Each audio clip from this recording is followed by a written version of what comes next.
everyone, since we are graduating, nag-graduate na kami. So, to wrap up this senior high school journey, gusto namin pag-usapan yung adjustment, struggles, and memories na hindi namin makakalimutan throughout the senior high school journey. For this episode of...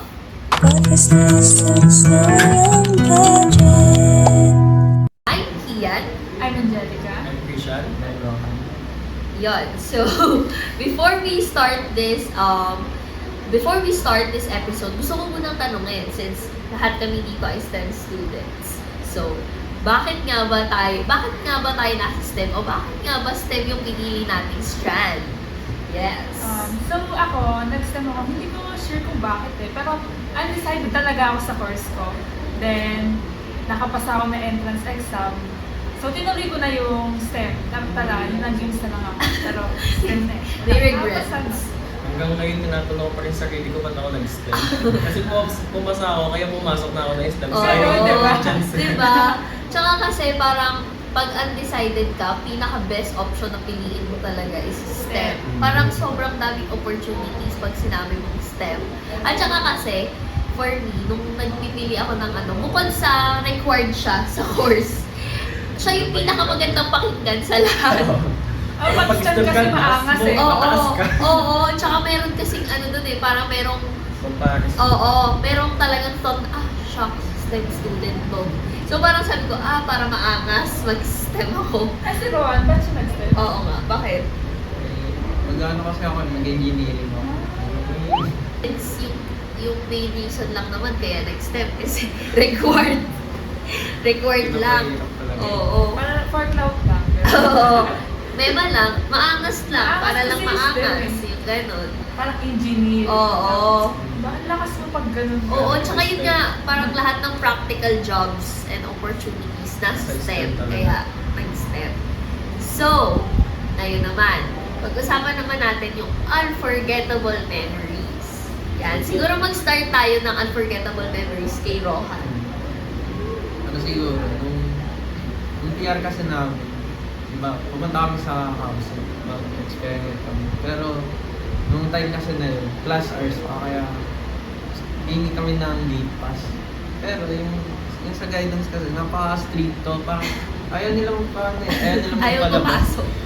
Pagka gusto nila, merong letter ng teacher, may letter ng magulang. Hindi naman kami na-inform. Kaya ang nangyari, pumunta kami ng capsule. Anong oras na? Kaya ginabi na kami ng uwi. Oo, pero actually, yung ganung rule ng school natin, actually better din naman siya para iwas cutting. Nakaranas na ba kayo sumali ng event? Tapos merong sinabay na parang may gagawin, important na gagawin.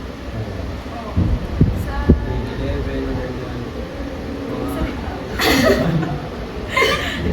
Yung bisection tapos kailangan tapos biglang may gagawin. Oo. Kailangan umakyat. Oo. Fourth floor pa. Oo, fourth floor kasi yun Lahat Diyos ng ko, STEM.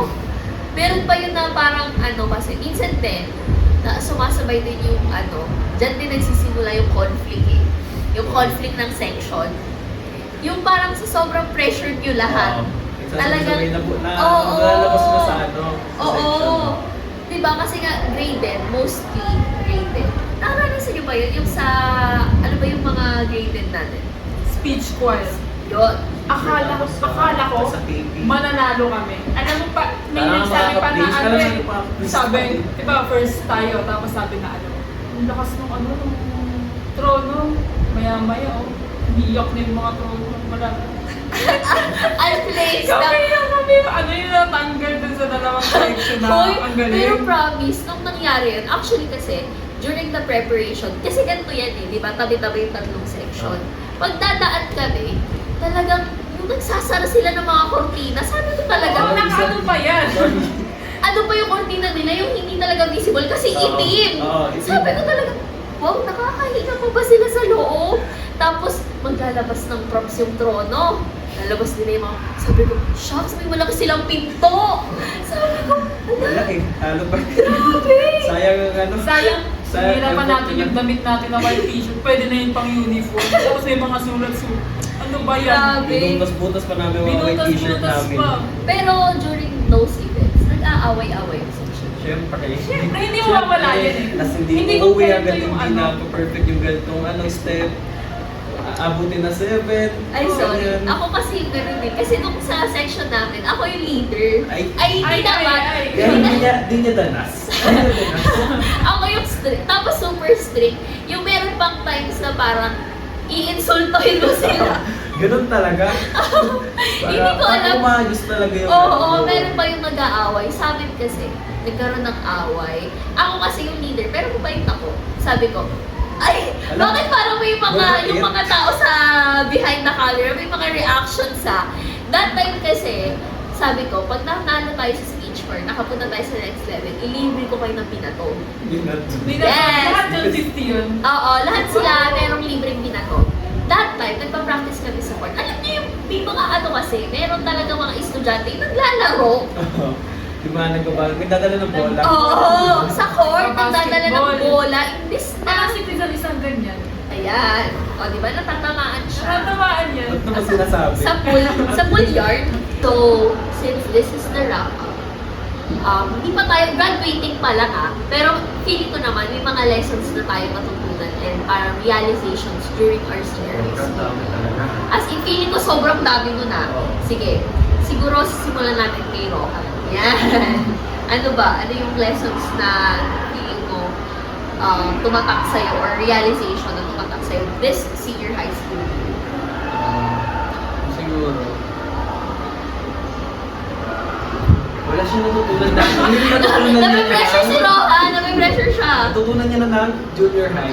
Natutunan mo na lahat. Parang wala na siyang kailangan Parang i-realize. ready na siya sa para sa Oo, senior wala high. siyang Dahil nagkamali. kaya hindi na siya pumasok senior high. Pero Oo, sa college na. Kaya niya. Kaya niya pastoral eh.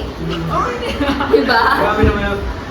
Sige. Sige, parang okay lang yun. Natutunan niya na lahat. Oo, Yes. natutunan niya na sa lahat. Sige, next na tayo.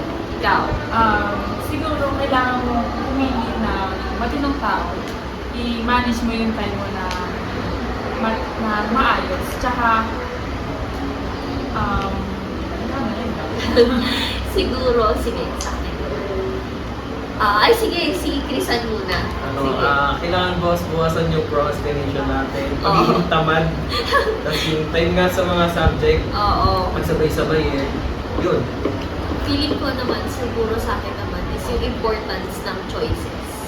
Parang this senior high school era, parang sobrang importante ng choices na tinitake natin in our lives. Parang kasing ngayong senior high school, hindi ko alam kung nagkanta leche-leche ba. Parang bawat decision na gagawin mo, laging may consequence na kapalit. Parang ganun.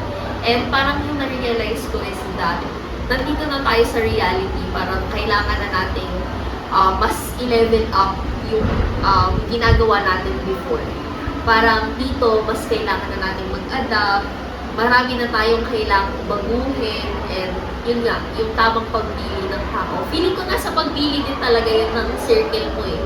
Feeling ko nandun siya sa kung paano mo, feeling ko the way you handle things is with how, yung kung paano ka parang tinitreat ng people surround you. Parang kasi kapag nasa toxic, toxic group, oo, parang talagang pababa lahat. So parang nandun siya. So feeling ko, this senior high school, tinuruan niya ako na pumili ng tamang choices and also to listen sa advices ng iba. Feeling ko, yun yung pinakamabigat na sinampal sa akin ng katotohanan na parang hindi na, tapos na yung junior high. Parang kailangan mo ng, eto ka na, nasa realidad ka na. Parang yun. So, and that's for this episode. So, ikaw, tatanungin kita, ano nga ba ang senior high school journey mo? Ano nga ba yung mga nangyari? So, for that, pwede niyong ikwento siya sa amin through email or through comments. So, we will read and we will share it to you for the other episodes ng What is this? It's no longer